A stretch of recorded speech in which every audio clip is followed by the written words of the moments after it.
जी अस्सलाम वालेकुम। आज जो ये वीडियो बनाने का जो पर्पज़ है वो ये है कि मैं व्हाट्सएप ग्रुप में देख रहा था कि काफ़ी लोग जो है वो गिफ्ट से रिलेटेड क्वेश्चन कर रहे थे और काफ़ी कन्फ्यूजन भी थी कुछ लोगों को। तो मैंने सोचा कि बार बार सबको जो है सेपरेटली उनको बताने का एक छोटी सी वीडियो रिकॉर्ड कर लेते हैं और उसमें कोशिश करते हैं कि बड़ा कम्प्रिहेंसिव सा डिस्कस कर लेते हैं गिफ्ट से रिलेटेड। तो सबसे पहले अगर हम बात करें कि गिफ्ट को हम लोगों ने किस सेक्शन के अंडर इसकी कैलकुलेशन करनी है, तो वो हमारे पास आ जाता है जनाब section 39, income from other sources. ये वही सेक्शन है जिसके अंदर हम लोग डिविडेंड या रॉयल्टी की कैलकुलेशन करते हैं, या प्रॉफिट ऑन डेट है, या income from property under section 15 से रिलेटेड जो हमारे पास ग्राउंड रेंट है, और हमारे पास जो सब लैंड सब लीज़ या सब रेंटल का केस आ जाता है, ठीक है, सब रेंट का, वो उसकी कैलकुलेशन इसी हेड के अंदर होती है, इनकम फ्रॉम अदर सोर्सेज के अंदर। अच्छा, अब गिफ्ट वाला भी जो है उसने सेक्शन 39 के सब सेक्शन 3 के अंदर लिखा हुआ है और उसका कुछ क्राइटेरिया भी है। तो पहले तो मुझे पता चल गया कि हमने सेक्शन 39 के अंदर इसकी कैलकुलेशन करनी है। अब इसका कुछ क्राइटेरिया उसने बताया हुआ है। तो पहले हम देख लेते हैं कि किन पार्टी से हमें जो है वो गिफ्ट मिल सकता है और गिफ्ट की फ़ॉर्म क्या हो सकती है। तो गिफ्ट आपका कैश भी हो सकता है और कैश इन काइंड भी हो सकता है, ठीक है। वो आपका लाइक इमूवेबल प्रॉपर्टी भी हो सकती है, चाहे ओपन प्लॉट है या आपकी लैंड है या हाउस है। इसके अलावा आपको जो है गिफ्ट में किसी किस्म की मोटर व्हीकल जो है मूवेबल, आपकी जो यानी कैसे आपको कार मिल सकती है, आपको जो है बाइक मिल सकती है, या आपको कैश भी मिल सकता है।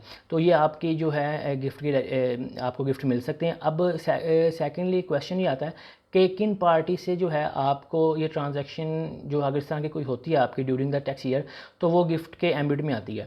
तो देखें, असल में कन्फ्यूजन यहाँ से आई है कि पिछले फाइनेंस एक्ट के अंदर तो उसने लिखा हुआ था कि जनाब हस्बैंड है, वाइफ है, फादर है, मदर है, ब्रदर है, सिस्टर है, या स्पाउस भी आपको जो है उससे आप गिफ्ट ले सकते हैं। उसका कुछ साथ क्राइटेरिया भी था।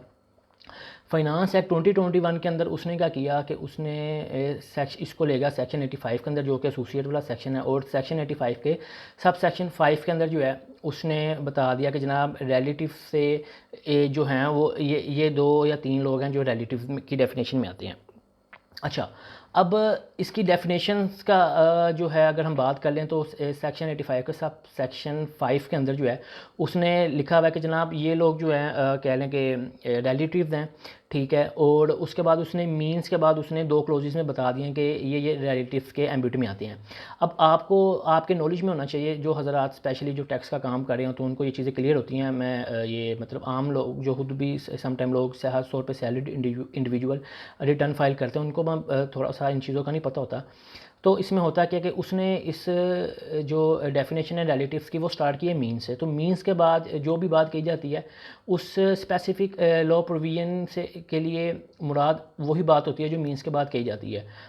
इसका मतलब ये होता है कि अगर रिलेटिव्स का मतलब दुनिया के किसी लॉ के अंदर या पाकिस्तान के किसी लॉ के अंदर या किसी दूसरी डिक्शनरी के अंदर कोई भी मतलब होगा वो इसको नहीं लग सकता, क्योंकि मीन्स के बाद जो भी बात आती है वो स्पेसिफिकली उस लॉ प्रोविजन के साथ ही जो है हमने काम करना होता है। हाँ, यहाँ पे अगर वर्ड इंक्लूड का होता तो इसका मतलब ये होता है कि जो यहाँ पे उसने लिख दिया है कि ये लोग रिलेटिव्स के डेफिनेशन में आते हैं तो वो भी हो सकते थे, और दुनिया के किसी दूसरे कानून या जो लॉ के अंदर या डिक्शनरी के अंदर रिलेटिव्स की कोई दूसरी डेफिनेशन आ जाती तो वो भी इसको लग सकती थी। लेकिन क्योंकि यहाँ पे उसने जो है स्पेसिफिकली मीन्स का वर्ड यूज़ किया, तो इससे मुराद है कि इस स्पेसिफिकली रूल के लिए रिलेटिव्स वही होंगे जो उसने यहाँ पे बता दिए गए हैं। अब यहाँ पे उसने बात सिंपल सी कर दी है जनाब कि आपके ददयाल साइड पे या आपके ननियाल साइड पे जो है आपके ग्रैंड पेरेंट्स से आपका स्पाउस वगैरह सारे, या आपका अडोप्टिव जो है अडोप्टिव चाइल्ड भी हो सकता है, ठीक है, स्पाउस का, ठीक है। ये वो लोग हैं जिनके साथ आप गिफ्ट की ट्रांजैक्शन कर सकते हैं, ददियाल साइड पे, ननियाल साइड पे, ठीक है। उनके स्पाउस जो आगे आ जाते हैं, ठीक है, इनसे जो भी आपको जो है ट्रांजैक्शन अगर आप करते हैं तो वो गिफ्ट के एम्बिट में आ सकती है। लेकिन इसका आगे फर्दर एक क्राइटेरिया भी है, वो ये है कि ये प्रॉपर बैंकिंग चैनल के थ्रू होना चाहिए, पहली बात, ठीक है। आप ये नहीं कह सकते कि जनाब मुझे जो है 20 लाख या 25 लाख रुपया मैंने अपने फादर से लिया या मैंने अपनी मदर से लिया, ठीक है, कैश में आपको जो है वो ट्रांजैक्शन अलाउ नहीं करता, प्रॉपर बैंकिंग चैनल के थ्रू होगा, पहली बात आ गई। दूसरी बात ये है कि आपने क्या करना है कि जब आप इस तरह के कोई ट्रांजैक्शन करते हैं ड्यूरिंग द टैक्स ईयर, तो आप लोगों को चाहिए कि आप उसी टाइम जो है एक गिफ्ट डीड भी बनवा लें, चाहे वो कैश से रिलेटेड हो, चाहे वो कोई प्लाट हो, चाहे वो कोई लैंड हो, कोई घर बना हुआ है, कोई गाड़ी है, कोई बाइक है, कोई कोई भी चीज़ है, उसकी गिफ्ट डीड जो है लाजमी बनवाएं, चाहे आप अपने स्पाउस से कोई ट्रांजेक्शन कर रहे हैं या फादर से या मदर से, ठीक है।